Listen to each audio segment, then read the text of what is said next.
संदीप, एक और प्रश्न है। आपने अपने एक वीडियो में अपने शिष्यों को ऐसा बताया था कि मैं सबको गुरु बनाना चाहता हूँ, और प्रश्न ये था कि आपके गुरु, एक शिष्य आया था, उसने कहा था कि मैं गुरु आपको बनाना चाहता हूँ और शिष्यत्व ग्रहण करना चाहता हूँ। तब आपने उस वीडियो में उस शिष्य को ये कहा था कि मैं शिष्य नहीं बनाता, मैं सबको गुरु बनाना चाहता हूँ। मैं इस दृष्टांत पे दोबारा से प्रकाश चाहता हूँ। ये दृष्टांत तो दुनिया में सबसे आसान दृष्टांत है। मेरे यहाँ आने वाले लोग जो 20-30 बार आ चुके हैं, उनसे कोई बाहर जाके इन्हीं चीज़ों के बारे में पूछे, वे इतनी सरलता से आंसर देंगे, और वे इस सब्जेक्ट के गुरु बन चुके हैं। मुझे सुनते हैं रोजाना, मेरे पास रहे हैं बहुत सारे लोग, बहुत सारी लड़कियां भी बता देंगी, नहीं भाई ऐसे नहीं कटेगा, धक्के खा ले तू, ठीक है ना। तो जो यहाँ से गए वे बीमार हैं सिटीज, उनमें से बहुत सारे लोग मर भी गए, जो ये सोच के गए हम कहीं जल्दी ठीक हो लें। तो ये बात तो, ये उदाहरण तो हमारे यहाँ के बच्चे भी दे दें। दरअसल होता है ऐसा है, जो गुरु चेले बनाता है उसकी चेलों की संपत्ति पे नजर होती है। अरे फलाने ने 2 प्लाट ले लिए, अब 2 प्लाट का मतलब, अभी एक हमारे पास आते हैं शाम को रोजाना, उनके गुरु ने उनसे 40 लाख रुपए मांग रखे हैं और वो देने जा रहे हैं। अपनी कोई संपत्ति बिकी है उनकी, तो उसमें से वो 40 लाख देने जा रहे हैं, उसके बच्चों का तो घटा ना। ऐसा गुरु जो जबरदस्ती मांगता है, आपसे पैर दबवाता है, आपके घर के संसाधन मांगता है, ठीक है ना। आपका होता क्या है कि बेहतरी ये होती है कि आपके पास है, आपके पास देने की क्षमता है, आप दीजिए, मना कोई नहीं कर रहा है, ठीक है। लेकिन अगर आप किसी गुरु की शरण में पहुंच गए, वो कभी कह रहा भाई यहाँ एक कमरा बनाना है, यहाँ एक मंदिर बनवाना है, कौन अरदास लिखेगा, उसके बाप का नाम लिखा जाएगा, उसकी माँ का नाम लिखा जाएगा, इसमें इतना पुण्य है, इससे ये होगा, भगवान ने दर्शन दिए, वो ये कहेगा, इसका ये कर दूंगा, उसका वो कर दूंगा। ये सब व्यर्थ की बात है, नहीं समझे। ब्रह्मा जी ने ये बता दिया, उसने ये बता दिया, नए नए उदाहरण ढूंढ के लेते हैं, ठीक है। एक्चुअली में गुरु वो है जो दूसरों को गुरु बनाए। गुरु का मतलब क्या है कि वो दूसरा आपसे इतनी शिक्षा ले सके कि आप समाज में दूसरे अन्यों से बेहतर हो जाए, यही गुरुत्व है। ये तो गुरुत्व नहीं है कि आप कितना पैसा लेके गुरु के पास आए थे और फिर जब गए गुरु के पास से तो आप खाली हाथ चले गए, यानी कि आपके ही पैसे सारे खत्म हो गए। जैसे हमारे पास लवेश आता है, वो कहता है कि मैं 6 साल एक महाराज जी के पास गया, उसका घटता तो सब कुछ गया, बढ़ा कुछ भी नहीं। तो ऐसे गुरु बना के फायदा क्या होगा, नहीं समझते। गुरु शिष्य पद्धति, हाँ। और वो एक बहन जी ने को हनुमान जी का गुरु था लक्ष्मणगढ़ में, ठीक है, वो भूत प्रेत भी निकाले हैं, दरबार भी सजावे हैं, लगावे, ठीक है। पहले तो वो दोनों पति पत्नी हलवा बना के ले जाते रहे, ये करते रहे, वो करते रहे। फिर गुरुजी ने उसको छेड़ दिया एक दिन, ठीक है। तो उसने कहा गुरुजी आप ऐसा नहीं कर सकते, मैं तो आपकी बेटी के समान हूँ। उसने कहा अरे मैं तो मजाक कर रहा था, ठीक है, तेरी परीक्षा ले रहा था। चलो ठीक है, हो गई परीक्षा। अब उसकी दोनों लड़कियां जवान हो गई। अब गुरुजी ने एक दिन उससे उनको मांग लिया कि इन दोनों को मेरे हवाले कर दे, वरना इनको बीमार कर दूंगा। और वाकई में वो बीमार हो गई और वाकई में उन पर प्रेत चढ़ गए। फिर उसने जाके गुरुजी को भरी सभा में पीट दिया, नहीं समझे। तो गुरु तो यहाँ तो गुरु घंटाल बहुत है ना संसार में। ये भारत ऐसे ऐसे हीरो से, ऐसी ऐसी नागमणियों से भरा पड़ा है, नहीं भरा पड़ा। तो यहाँ कोई बैठा है, 20 दिन उसने कोई सबक लिया है, वो 20 दिन में यहाँ भूत के बारे में, प्रेत के बारे में बहुत अच्छी अच्छी बातें आपको बता देगा और आपको वो जानकारी दे देगा कि नहीं, आप जैसा समझ रहे हो प्रेत वैसा नहीं है, ये कोई आकार धारण नहीं किया हुआ इसने, ये उसी बिंदी के समान है, बस काला है। और जो ऊर्जा सफ़ेद है वो तो है, वो आती है आपके। आजकल कैमरों में भी कैद हो रही है, वो आप देख लेते, रात को ही देख लो। कल रात को उस वाले कोने में थी, क्योंकि वहाँ लाइट राइट में दिखाई दे रही है, बाकायदा खूब लाइट में दिखाई दे रही है। देख लो जाके, रात का कैमरा चेक कर लो उस वाले कोने में। तुम और सारी जगह चेक करते हो, पहले वहाँ देखिए, क्योंकि ये ऊर्जा है, ये अच्छी जगह तो रह सकती है, बुरी जगह नहीं रह सकती। तो पहले जब उसमें बैठ के 500 गज में साधना किया करते थे, कौन कौन था यहाँ? आप थे। उसके परली तरफ घास उगी हुई थी, वहाँ पे कोई गंद का या थोड़ा बहुत भी मलिन पानी नहीं जाता था। उस टाइम में उस कोने पे रोजाना वो दिखाई देती थी पॉजिटिविटी, अब तो नहीं दिखाई देती वहाँ। क्यों? क्योंकि वहाँ जो है, वहाँ हमने वैसा पानी छोड़ा हुआ है जो यहाँ से जाता है, अब दिखाई देती है। फिर मैं रोज कैमरे चेक करता हूँ, ठीक है। तो ज़्यादातर इसमें आती है रात को, इसमें कोई सोता नहीं, एकांत का सेवन करती है, उनमें स्थिरता होती ही नहीं है। ऐसे प्रेत में भी स्थिरता नहीं होती है, वो अस्थिर ही होता है। तो जैसे ये ऊर्जाएं यूँ घूमती रहती है 24 घंटे, यूँ यूँ यूँ यूँ, ऐसे वो भी घूमती रहती है। तो जब वो शरीर में घुस गई तो शरीर में भी तो घूम रही है, और जब शरीर में घूम रही है तो एक बार सर में आई तो ऐसे गया, सर फिर आगे आई तो ऐसे आया, फिर दाहिने आई तो ऐसे आया, फिर बाएं आई तो ऐसे आया, फिर कमर में गई तो ऐसे हुआ, पैरों में आई तो ऐसे हुआ। तो बोले क्या? बोले इसमें भाई प्रेत आ गया। बात तो ठीक है, प्रेत आ गया, लेकिन प्रेत किस तरह से आया, उसकी ऊर्जा क्या है, कैसे समाया, क्या उसने कोई आकार धारण करके? नहीं, अभी कोई आकार नहीं। आप भी एक ऊर्जा है, आपने आकार धारण कर लिया है, ठीक है, क्योंकि आप मानव रूप में आ गए हो, लेकिन उस ऊर्जा ने अभी कोई आकार धारण नहीं किया, लेकिन उसने पीछे मानव रूप छोड़ा है, इसलिए वो जो मानव का स्वरूप है उसको अच्छे से ग्रहण कर सकती है। तो कुछ सालों में वो ग्रहण कर लेती है, फिर क्या होता है, आपका मन उसका मन, आपकी बुद्धि उसकी बुद्धि, उसके विचार से उठ रहे हैं, उसके विचार से चल रहे हैं, उसके विचार से टहल रहे हैं, और उसी के विचार से खा रहे और पी रहे हैं। वो कहे नहीं खाना है तो खा नहीं रहे 10-10 दिन तक, बिगड़ कुछ नहीं रह सकता। वो कहे मैंने इसको मारना है तो शरीर को गला देता है, बीमारियां बना देता है। डॉक्टर ढूंढता रह जाता है कि इस औरत का सर का दर्द क्यों नहीं जा रहा। 20 साल दवाई देगा, 40 साल दवाई देगा, पहले उसको बताएगा सर्वाइकल है, फिर उसको बताएगा माइग्रेन है, फिर उसको बताएगा डिप्रेशन है, फिर उसको बताएगा सिजोफ्रेनिया है। अरे भाई तू कोई एक तो ठीक कर दे, बता तो तूने सब कुछ दिया, किसी एक को ठीक कर दे। एक जब से एलोपैथी चिकित्सा आई है, ये भाई गठिया बाएं है, एक मरीज ठीक हुआ नहीं, एक भी केस है, एक भी उदाहरण है नहीं, एक भी उदाहरण ऐसा हो कि दर्द में आराम पड़े नहीं, और उल्टा दर्द बढ़ते जाते हैं। ये कौन सी चिकित्सा है भाई, जिसमें आप दवाइयाँ ले रहे हैं और आपकी बीमारियां बढ़ती जा रही है? बताइए कि आपका कोई भी बीमारी है वो बढ़ रही है दवाइयाँ लेने के लिए, घट रही, कमाल है। बोलिए आप क्या पूछ रहे हैं? गुरुजी मैं पूछ रहा हूँ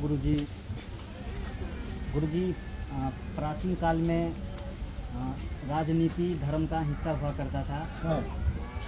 धर्म राजनीति को चलाते थे, लेकिन वर्तमान समय में राजनीति धर्म को चला रहा है। क्या गुरुजी मतलब मैं ये पूछना वर्तमान समय में राजनीति धर्म को इसलिए चला रहा है कि भारत को बोला जाता है धर्म निरपेक्ष देश, जबकि भारत देश जो है वो धर्म सापेक्ष है। क्या है? धर्म सापेक्ष इसलिए क्योंकि यहाँ सब धर्मों का समावेश है। धर्म निरपेक्ष का मतलब ये होता है जो धर्म के बिना हो, और उसको सेकुलर जो वर्ण दिया वो इंदिरा गांधी ने दिया, ठीक है ना, ये मैं तुम्हें बता रहा हूँ। लेकिन भारत तो धर्म सापेक्ष है, धर्म निरपेक्ष था ही नहीं। जब धर्म निरपेक्ष कह दिया तो फिर राजनीति ही धर्म को चलाएगी, फिर धर्म नहीं चलाएगा ना राजनीति। और जब धर्म सापेक्ष कहा तब धर्म से राजनेता हुए, और वो सब लोगों का कल्याण चाहने वाले हुए, वो वसुधैव कुटुंबकम वाले हुए। फिर तो इतने से अंतर को नहीं समझ पाते क्या? फिर तो जो धर्म निरपेक्ष है उसमें धर्म का समावेश नहीं है, और जो धर्म सापेक्ष है उसमें धर्म ही धर्म है। तो जो धर्म ही धर्म है जिसमें, वो तो धर्म सापेक्ष है, और धर्म निरपेक्ष वो है जो धर्म के बिना रहे, जो धर्म के रहित हो, ठीक है। तो भारत को धर्म निरपेक्ष घोषित कर दिया गया है, जबकि ये धर्म सापेक्ष देश है। तो इसलिए राजनेताओं ने अपनी मनमानी की है, अपने मनमाने ढंग से भारत को चलाया है। तब धर्म तो इसमें रहा ही नहीं ना, आगे ना समझ में। आप अगर आप इंदिरा गांधी को बहुत धर्मी समझ रहे हैं तो आपकी धारणा गलत हो सकती है भाई। तो धर्मी होगा वो तो धर्म के साथ देश को चलाएगा। तो उसने तो धर्म निरपेक्ष शब्द दिया है लोगों को, ठीक है, उसने तो कहा है भारत सेकुलर है, ठीक है, पिता के साथ मिलकर। तो मैं राजनेता नहीं हूँ, ना मैं किसी की बुराई कर रहा। उसको समय पे जो लगा देश जैसे चलाना चाहा वैसे चला लिया, उसके हाथ में सत्ता थी। मेरे हाथ में सत्ता होगी तो भाई मेरा तो पहला कानून घुसखोरी को खत्म करना होगा। एक ही दिन में सब सच्चाई के रास्ते पे आ जाओ, ना तो मारे जाओ। देखो भाई, अपनी व्यवस्था एक है, चाहे नरेंद्र मोदी ही क्यों ना हो। नोटबंदी गलत की, करनी कैसे थी? 100 के और 50 के नोट और 10 के नोट मार्केट में बढ़ा देते, अभी किसी को बताते नहीं, 1 साल तक इतने ला देते, कुछ हद नहीं, फिर 1000 के 2000 के बंद कर देते। 2000 का तो मतलब ही नहीं था। तो अभी 2000 का नोट निकाल दिया, तो जिसके पास 500 की और 1000 की गड्डियां हैं वो बैंक में गया और वो एक बोरी नोट को केवल 2 गड्डी में कर लाया, छोटे से बैग में, ठीक है ना। और अगर यही बैंक आपको 100 के और 10 के देने लग जाता है और 50 के नोट देने लग जाता है, तो वो आदमी 1000 की और 500 की गड्डियां लेके गया, 1 बोरी लेके गया, 50 बोरी घर से लेके आया, सारे देश को पता चल गया इसके पास धन है। और ये चोर है। नहीं समझे भाई, ये बात समझ में नहीं आती क्या? आती है कि नहीं?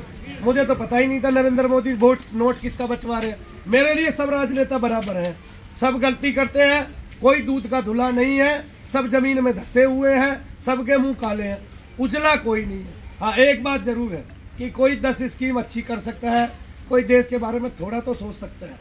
ये बस मैं ये नहीं मानता। मैं तो राजनीति को बिल्कुल पसंद नहीं करता हूँ, क्योंकि भारत की राजनीति जितनी भ्रष्ट है इतनी संसार में अन्य कहीं है ही नहीं।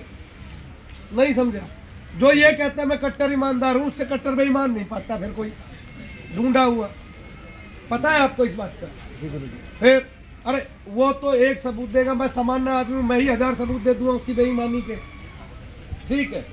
अरे भाई, जो ईमानदार होगा वो नीचे भी तो ईमानदार लोगों को रखेगा। उसको पता नहीं है नीचे तूने बेईमानों को पैदा किया हुआ। उसको ये नहीं पता वे रोजाना बोरी भर भर के नोट ले जाते हैं तेरे एमएलए। कहेगा मुख्यमंत्री है तू। नहीं समझे भाई? अपनी है खरी, बात एक है, खरी की सजा कुछ भी हो मंजूर है। नहीं समझे? सत्य बोलने वाले को सब मंजूर होता है। गांधी जी सत्य बोलते थे, जेल गए, आंदोलन गए, सारे काम किए, धक्के खाए, लास्ट में गोली खाई। ठीक है ना? लेकिन सत्य अच्छा होता है। ठीक है? यीशु मसीह ने सत्य ही तो बोला है भाई, सबके भूत निकाले, शैतान निकाले और सबको ईश्वर से जोड़ा। सत्य ही तो बोला था। कीले ठोक दी गई, मार दिया गया। कौन पूछता है? महात्मा गांधी और यीशु मसीह दोनों पूजे जाते हैं कि नहीं? दोनों की मान्यता है कि नहीं? अपनी जेब से नोट निकालो, देखो गांधी जी छपे हुए हैं कि नहीं? बोलो। फिर तो बेईमान बनना क्यों, जब बेईमान का कोई अंश ही नहीं है, अक्ष ही नहीं है और उसकी सत्ता खत्म हो जाती है। फिर आपकी औलादे रावण को किस रूप में याद करती है और राम को किस रूप में याद करती है? समझे नहीं? हमें ये सब चीजें सोचनी पड़ेगी बड़ी गहराई से, तभी हम उभरते हैं।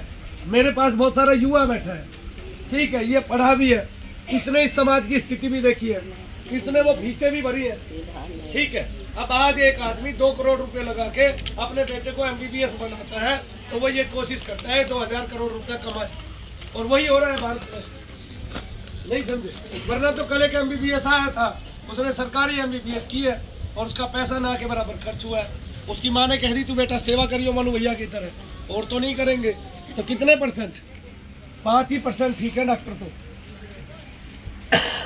मैं ये नहीं कहता उन्नति नहीं की है, आँख के ऑपरेशन में, कान के में, नाक में और बारीकी से बारीकी बहुत सारी चीज़ों में उन्नति की है।